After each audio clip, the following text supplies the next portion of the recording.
iHome Autovac mopping function.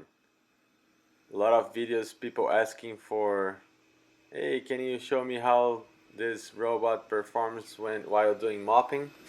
So there you go. It's pretty good. You can control the water levels.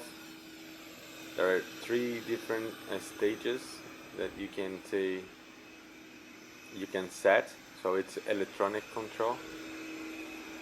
It fills with a lot of water. It cleans very well. Very important, just use water. Do not use any other product there. You can damage the robot. But as you can see, it works pretty well.